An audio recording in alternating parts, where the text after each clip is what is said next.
problems in America. We put out a plan, right? That's exactly right. So if you can't compromise if someone doesn't put out a comparable plan. If the president won't put out a plan that ever balances, how do you negotiate with it? If the Senate doesn't even put out a budget for 3 years, how do you negotiate with them? So we're stuck in a catch-22. You're saying we're putting out these ideas. It's an important. I mean, it's important. It's an important issue that we have to fix as Americans. Listen, we tell you what. I've come in here and I've told my constituents that I don't think we should raise taxes. I made a bunch of them. I said I don't believe. Just as I've told you today, raising taxes doesn't put them back to work. Really. So you're talking about two different things. What do I think we should do? I'm telling you. If you want to say there's another Democrat proposal out here from the president or the Senate that you can sit down and negotiate with, great. Tell me what's in. You can't. There isn't one. So you're trying to tell me to compromise when there's no one. And did the president endorse that? You guys are asking me to speak in rainbows and unicorns here. We put out plans. They haven't. So you want me to compromise? Tell me who to compromise with, and then we have the conversation. But there's no one yet. And so if you have friends on the other side of the aisle, I'd say encourage them to put their plans out, and then we can talk. And I'll tell you why I don't think they're putting plans out to balance. Wanna know why? Because they don't want to tell the American people how much they have to raise taxes on everybody and how much they have to cut. Because if you want to balance the budget, not pay it all, just balance the budget, you would have to raise taxes on the top two brackets of earners and take all of their money, raise it not 50%, not to 75%, take it all, and you could come close. You don't even get there. You come close to balancing the budget. You can't get there by raising taxes on top income earners. If you're going to do it by taxing, you're going to have to do it by raising taxes on every single American. And frankly, I think we have a spending problem, and I think we have a growth problem. Once we get our spending under control and we get our growth in line, I think we'll move up to this.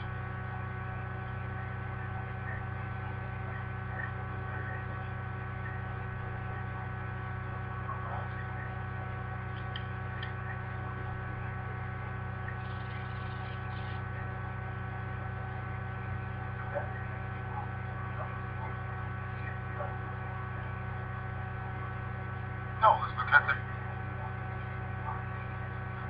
in our budget.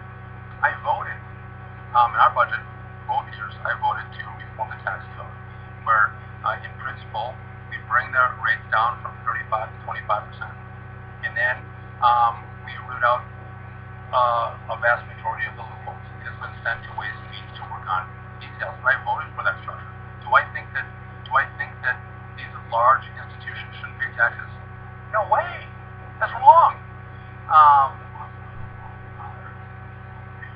You're right. Right. And that's why I say if you raise the upper rates, you'll get the people in the middle. Our manufacturers in our community, the small businesses in our community, they're the ones that get hit because of these pass-through entities. They're the ones that don't have the lobbyists and the special interests. They haven't been there for decades lobbying to carve themselves out of the tax code. But the ones that you just referenced, the ones at the top end, they have.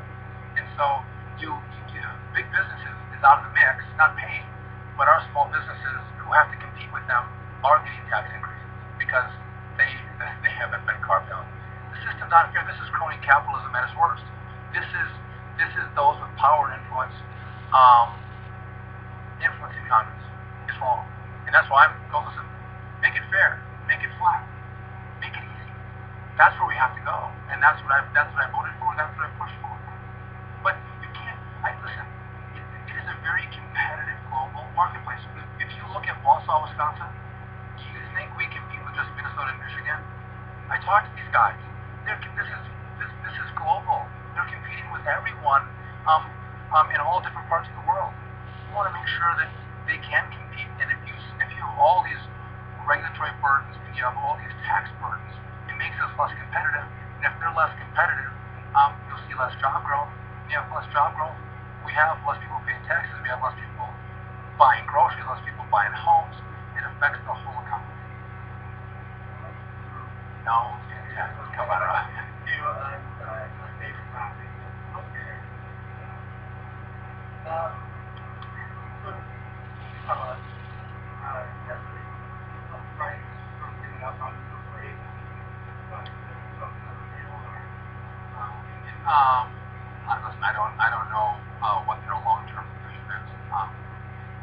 Yeah, I was told we were gonna the House leadership got the bill out a little more than a year ago. Um, that never happened. What I hear them talk about now is a step-by-step approach. Um, but you know, for my conversations with you, they did put out a reform bill I put my own out, and I think it's a good starting point that you can breed some bipartisan agreement on where we go, at least as a foundational level moving forward. But listen, just as I just mentioned to you about the budget and saying, how do you negotiate with someone who isn't willing to put a plan out? It's very difficult, right? The fair is the same as true about healthcare. Republicans have to put their ideas on the table. Where do we go? Let's to have an honest conversation about healthcare. I don't think the Democrats are there yet. They're dug their heels in the sand on the president's healthcare reform bill. But Republicans have to put their ideas on the table. Absolutely. So I guess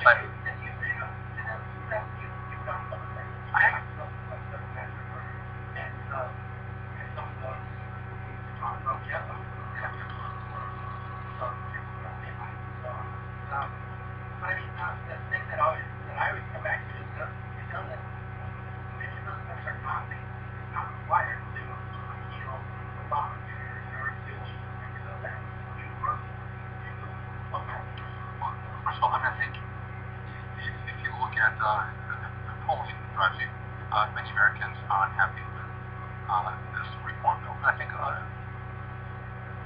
when you introduce a bill and basically pass it within 24 hours, when the speaker says you need to pass it and find out what's in it, the Senate has to change its rules to get it through. And then we start to find out what it is. And you have a healthcare reform bill that has mandates on Americans. I think it's gone to new levels. I think you look at the taxing structure within the bill. I think you look at the rules that and the regulations that come from Washington and bureaucrats that are imposed on our states and on our exchanges. You have empowered a class of bureaucrats instead of a class of patients. And I don't think that's going to bring down costs. I don't think that is going to increase access. And one of my biggest concerns really is in regard to Medicare. And this is going to be you're going to see all these ads drop about Medicare. But the truth is, in the president's healthcare reform bill, there is what's called the Independent Payment Advisory Board, the IPAB board. We talked about that as well. And the administration understands there's going to be some fiscal pressure on Medicare. The way they deal with it is this isolated board of 15 bureaucrats that are going to be able to reduce reimbursements for Medicare procedures, reduce those reimbursements to doctors, hospitals, and clinics. And we all know if you pay less for it, it is going to impact the quality and the access to care. And even with this board that's going to reduce payments, they still don't balance the Medicare budget. I think it's CBO has it bankrupt in 8 or 10 years. The Medicare trustees have it went bankrupt in 12 years. So at some point, you're going to ration care and you still haven't fixed the problem. And then when you take money out of Medicare to use for the healthcare reform bill, the $500 billion, you go, why are you taking money out of a program that's already under immense financial pressure? That doesn't make sense. So I think there's a lot of Americans who look at this bill and say, I don't like it. And so I've told you I think we should repeal or replace, or we should reform the reform. I've been there for a year and a half, and there's no movement to reform the reform. Democrats aren't there to reform the reform. Republicans don't want to reform. So I'm at a point of trying to go, I'll join with repeal and replace. And the states can be everything is like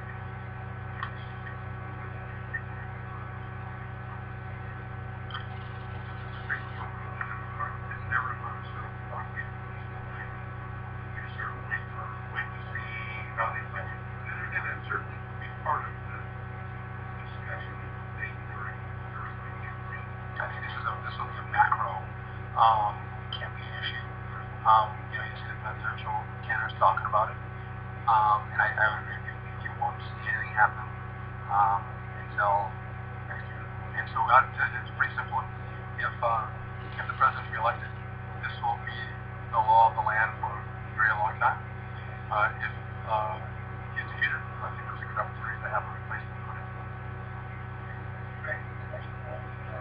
Manager, give you a chance to respond. You got inside quarterback on the plan for cutting $500,000 from Rangers, their prior position, their position that cutting him from the future growth. And just the argument that you're pressing next year. So here that was a release that I was quoted from my campaign manager. But the premise, I really don't agree with. It's a lack of growth of $500 billion in the future. The point that I always make, though, is you can say, well, you're not cutting if you're not growing by that $500 billion. But make no mistake, the $500 billion in savings, which I would agree with, we can save that $500 billion outstanding. What the bill does, though, is it takes that $500 billion, it doesn't keep it in Medicare, it takes it and uses it for Obamacare. That's the problem. Why are you taking money out of Medicare and using it for health care for someone else? I think a lot of seniors are upset when you look at what happened with Social Security. Social Security has been raided for generations, right? They've taken money out to use for everything other than stockpiling for Social Security. And here now with Medicare, you have money going out of Medicare with savings to be used for Obamacare. That's the point that I think is egregious. Does that make sense?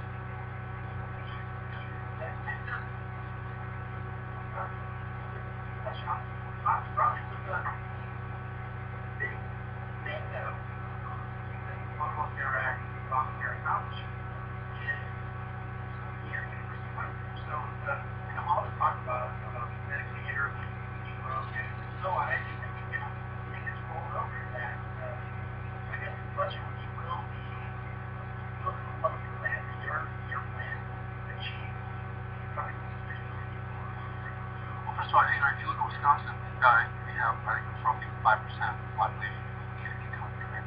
So instead of working on the 5% on coverage, you have the government take over health care. In essence, what's that coverage? Health care. Oh, well, when you have bureaucrats in Washington that are making decisions in regard to the kind of delivery, what's that?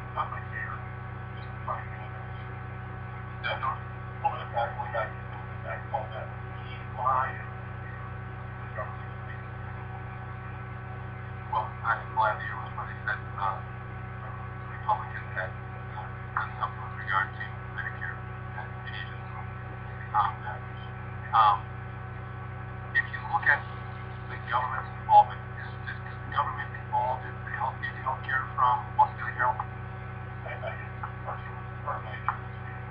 What role does the government have?